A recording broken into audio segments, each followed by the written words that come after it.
사는 게 외로웠을 뿐 사랑이 늦은 건 아니었다.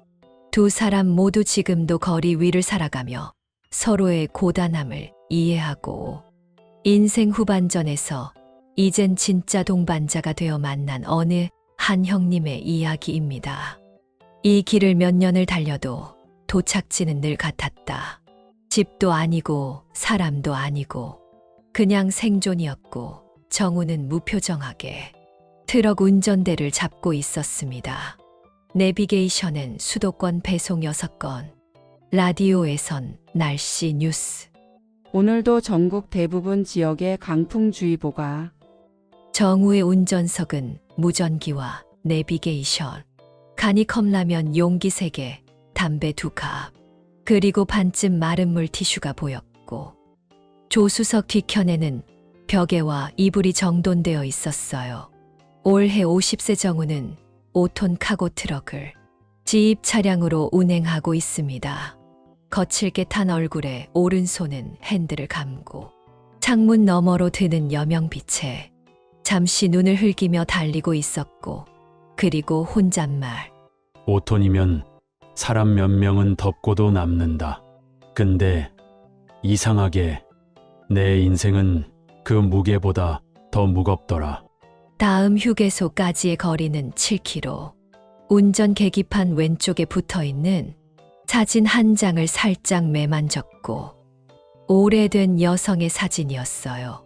그 뒷면엔 희미한 글씨로 잘 다녀와요. 당신은 내 전부예요.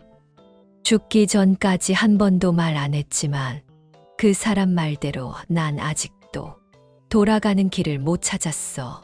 라며 정우는 혼잣말을 해봅니다. 잠시 후 휴게소에 도착한 정우는 차에서 내렸고 그 옆 주차칸에 은색 5톤 윙바디 트럭이 함께 조용히 주차를 했습니다. 내리는 모습이 조용함과 차분함을 가진 듯한 어느 여성 운전자의 실루엣이 보였습니다. 피곤한 얼굴의 정우, 바람막이 점퍼를 입고 커피 자판기 앞에 서서 눈빛은 이미 멀리 어딘가를 향해 있었고 작업 장갑을 뒷주머니에 밀어넣은 채 검은 모자를 눌러쓰고 조용히 정우 씨 옆으로 와서 자판기를 쳐다보는 그녀. 둘 사이엔 말 없는 긴장과 공감의 여백이 흐른 채 그녀 또한 커피 자판기를 손끝으로 눌렀습니다. 정우는 블랙커피, 그녀는 유자차를 선택했고 자판기 불빛에 잠시 손이 스쳤지만 말없이 각자 음료를 받아들었어요. 두 사람은 조금 떨어진 금속 벤치를 찾아 손에 음료를 든 채 앉아 있습니다. 정우는 다시 담배를 입에 물었고 바람에 라이터 불이 꺼지고 가스가 다 된 듯 살짝 인상을 찌푸렸지만 그 사이 혜진은 자신의 라이터를 말없이 가서 조용히 내밀며 건네어 주었습니다. 혜진은 살짝 웃음기 있는 시선으로 이 시간엔 커피보다 유자가 나은 것 같더라고요. 라며 얘기를 했고 정우는 눈빛만으로 많은 말을 주고받은 듯한 심정으로 그녀를 쳐다보았습니다. 말없이 동시에 일어난 두 사람, 각자 트럭으로 향하는 발걸음이 조용히 균형을 맞추는 듯 했습니다. 도로 위에서 마주치는 건 대부분 짧음의 만남이고 그 짧음이 오래도록 남는다. 정우의 트럭 시동이 걸리고 혜진의 트럭 후방 라이트 또한 켜졌고 밤의 휴게소 출구 쪽으로 붉은 라이트가 두 줄로 길게 번졌습니다. 트럭 사이드 미러로 서로의 트럭을 바라보며 그 안의 질문도 여운도 다음이 있을지 모를 무언가를 생각하며 두 트럭은 도착지를 향해 다시 출발했어요. 고속도로 위 짙은 안개를 뚫고 멀어지는 휴게소를 뒤로 한 채 트럭은 천천히 속도를 올리며 정우의 손길 아래 묵묵히 달리고 있었습니다. 모든 운행이 끝나고 운전석 뒤편 1인 침대가 있는 자리로 돌아서 앉았지만 트럭 안은 여전히 차갑고 조용했습니다. 대시보드 위 반쯤 빛 바랜 사진 한 장. 정우보다 어린 얼굴의 여자가 정우의 팔에 기대 웃고 있었고 그 사진을 정우는 한참 바라보았습니다. 잠시 뒤 그는 조용히 오른손으로 사진 옆 도시락통을 당겼습니다. 도시락 뚜껑을 열자마자 퍼지는 찬밥 냄새. 어제 남긴 삼각 김밥 한 개와 김치봉지만 덩그러니 남아 있었고 포장지도 벗기지 않은 단무지, 먹다 만 멸치볶음. 정우는 말 없이 삼각 김밥을 한 입 물고 대충 씹은 뒤 다시 내려놓았습니다. 배가 고파서 먹는 게 아니라 그냥 뭔가를 씹고 싶었던 걸지도 모르죠. 그는 눈을 감고 짐칸 벽에 머리를 기대며 한숨을 내쉬었습니다. 그 순간 불쑥 떠오른 건 아까 커피 자판기 앞에서 건네받은 라이터의 따뜻한 감촉. 여자의 손길은 조용했고 말투엔 어떤 피곤한 단정함이 묻어 있었습니다. 무심한 듯 다정한 그 무언가가 그녀가 마신 유자차의 향이 트럭 안에도 아직 어렴풋이 남아있는 것 같았고 물론 그럴 리 없지만 눈앞의 길은 그대로인데 마음 한구석이 어쩐지 덜 외롭게 느껴졌습니다. 그리고 정우는 잠시 눈을 붙였습니다. 혜진의 트럭은 휴게소를 빠져나온 지 오래되었고 고요한 고속도로 위에 그녀의 차 안은 클래식 음악이 낮게 깔려 흐르고 있었습니다. 운전석 옆 스마트폰 화면에 도착한 메시지. 김포공항 VIP팀 오전 9시. 픽업 요청 정장 복장 착용. 혜진은 짧은 한숨을 내쉬고 뒷좌석을 흘끗 바라봅니다. 잘 다려진 검은 정장과 흰 셔츠가 깔끔히 걸려 있었고 고급 세단 안에서 마주할 기업 중역들의 얼굴이 떠오르지만 그녀는 별 감흥 없는 듯 핸드폰에 저장해 둔 업무 계획서를 들여다보았습니다. 서로 다른 이름이 아니지만 전혀 다른 사람이 된 것만 같은 두 개의 살. 혜진은 가끔 이 두 인물이 진짜 자신인지 헷갈릴 때도 있었습니다. 주중엔 새벽을 깨우는 디젤 소리, 주말엔 정숙한 엔진과 가죽 벨트. 나이가 45세인 혜진은 낮에는 수도권 지역 외 배달 트럭 운전, 주말엔 김포공항에서 고급 세단으로 VIP 중역급 임원을 픽업해 대리운전을 병행하는 생활력 강하고 자존감 높은 여성이었어요. 하지만 오늘처럼 누군가와 휴게소에서 눈을 마주친 적은 단 한 번도 없었어요. 말은 거의 없었지만 묘하게 남는 그 침묵과 자판기 앞에서 스친 눈빛, 걷는 라이터, 그리고 그 남자의 마지막 담배 냄새.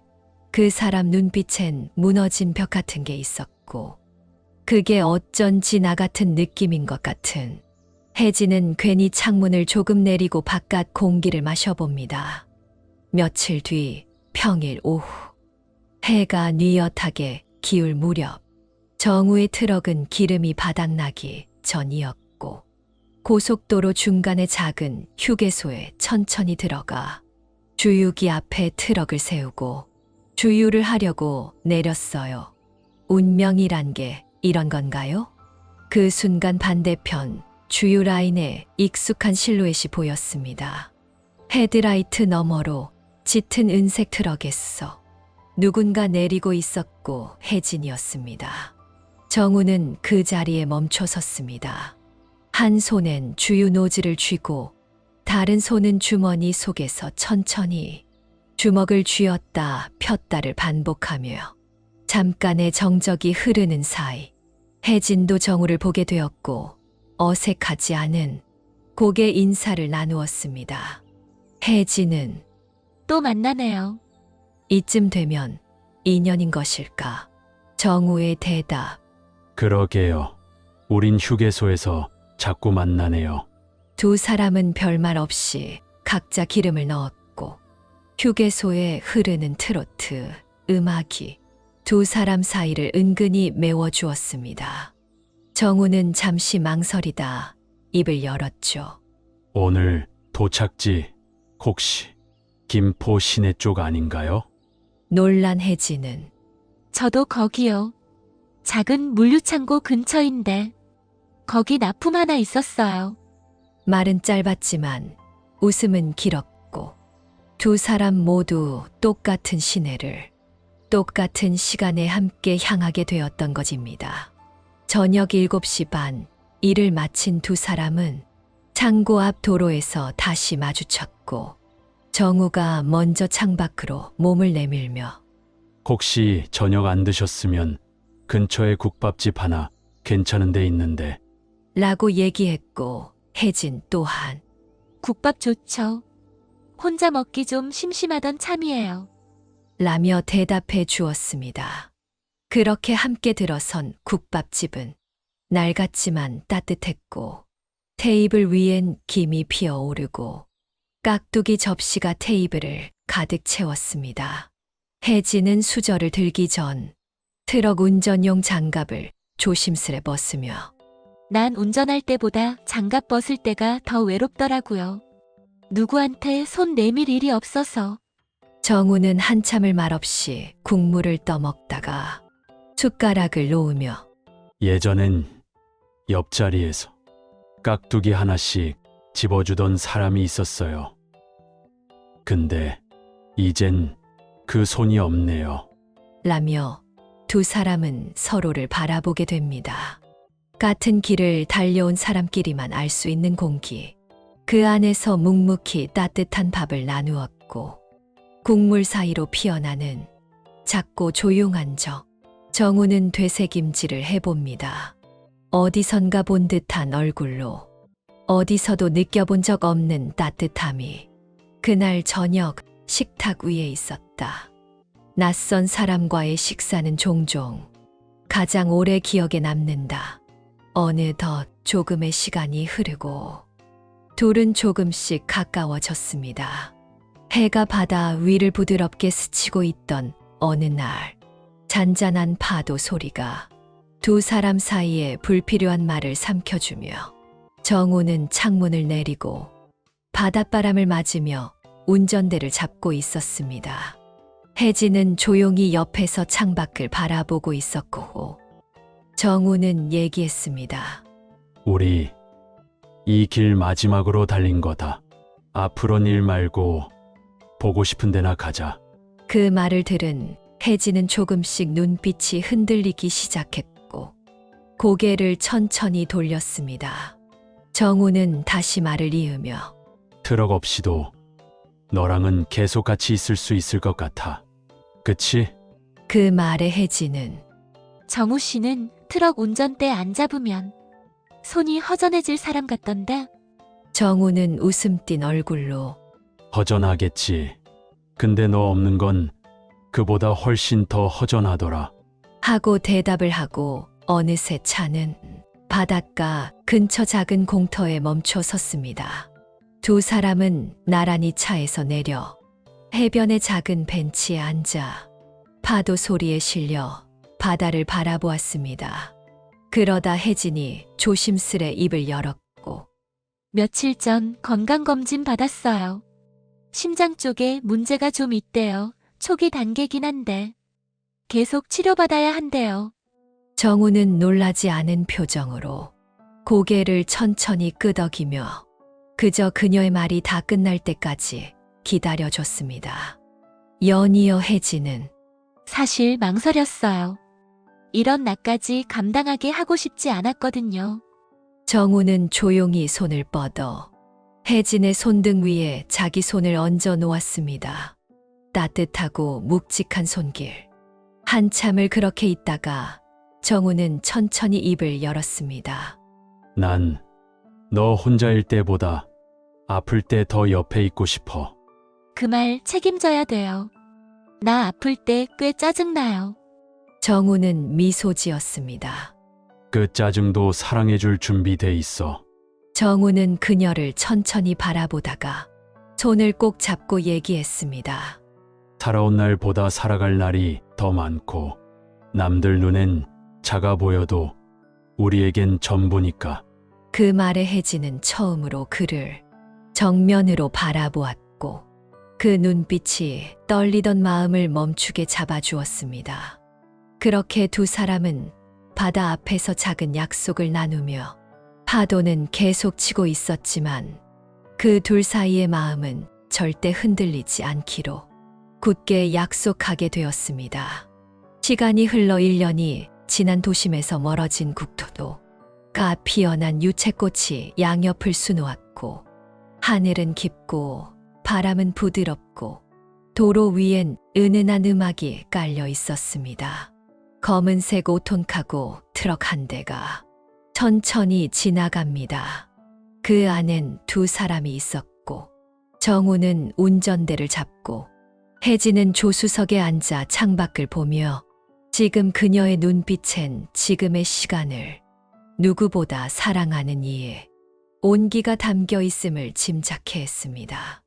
조수석 앞 유리에 매달린 작은 폴라로이드 사진, 처음 마주한 휴게소에서 찍은 두 사람의 모습, 어설픈 미소지만 그 안엔 지금의 모든 계절이 담겨 있는 듯 했습니다. 혜진은 저기 저 꽃길 예쁘다. 오늘 배송 끝나면 저기 가서 도시락 먹을까? 좋지. 내가 봤을 땐 도시락보다 너 보느라 밥 못 먹을지도 몰라. 그 말이 끝나기도 전에 둘 다 동시에 웃어버렸습니다. 라디오에선 혜진이 좋아하는 90년대 가요가 흘러나왔고 그들은 함께 따라 부르며 가창력보단 서로가 하나인 듯 리듬으로 바뀌어 가고 있었습니다. 그렇게 트럭은 계속 달려갔습니다. 가는 도중에 혜진은 마음으로 생각했습니다. 그 사람을 만난 후 외로움이란 단어를 잊었다. 도로 위는 더 이상 메마른 길이 아니었다. 그와 함께일 땐 세상의 어느 구석도 집 같았다. 누군가는 늦었다고 말했지만 우리에겐 지금이 가장 빠른 시작이었다. 사랑은 시간을 따지지 않는다. 길 끝에 그가 있다는 것만으로 나는 그 길을 걷고 싶었다. 우리 인생의 봄이었다. 트럭 내부의 조명은 은은했고 트럭 뒤편의 작은 선반 위엔 사진 한 장과 편지 봉투 하나가 있었고 정우가 그것을 꺼내 조용히 앉았습니다.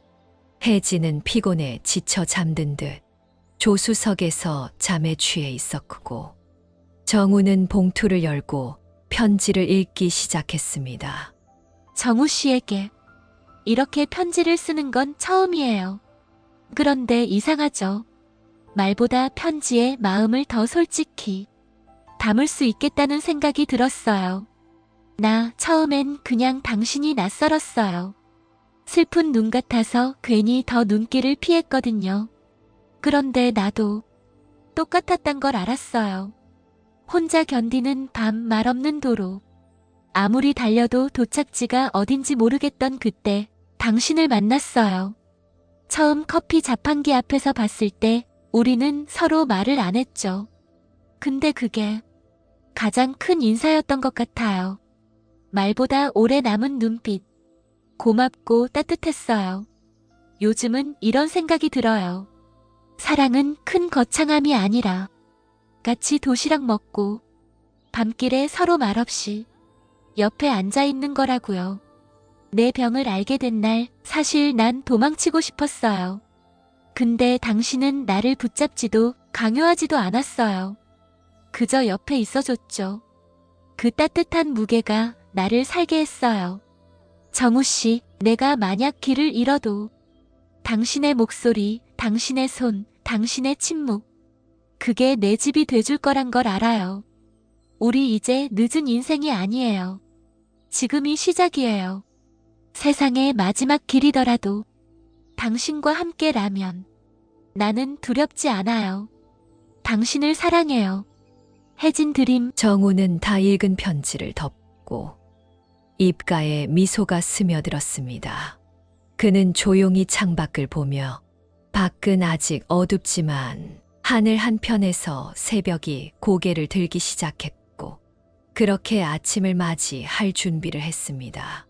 혜진이 잠결에 눈을 살짝 뜨고서 정우의 손을 가만히 잡았습니다. 정우는 말없이 그 손을 꼭 쥐어주었습니다. 하지만 그 순간만큼은 세상의 모든 약속이 그 손 안에 담겨 있었죠. 어느덧 차츰 시간은 흐르고 그들은 경기도 어귀에 소박한 집을 마련했고 하루하루 트럭에 시든 꿈처럼 조심스럽게 사랑을 쌓아갔죠. 50세 카고트럭 운전사 정우. 부인의 죽음 이후 마음의 문을 닫고 고독하게 생계를 이어가던 한 남자. 45세 윙바디 운전사 혜진.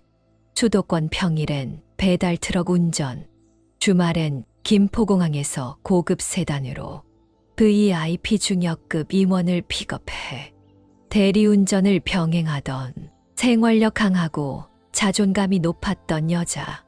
그들은 그렇게 서로의 고단함을 이해하고 인생 후반전에서 진짜 동반자가 되었습니다.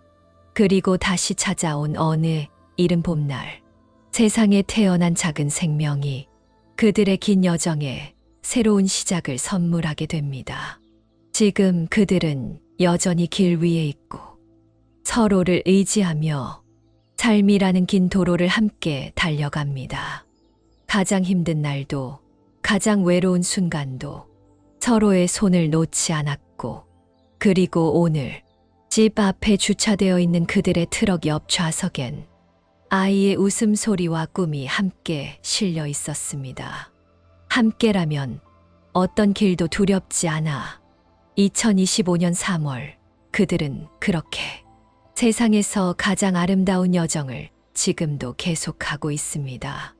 행복한 스푼은 따뜻한 이야기로 당신의 마음을 적시겠습니다. 구독, 좋아요, 알림 설정으로 함께 해주세요. 다음 이야기에서 또 뵙겠습니다.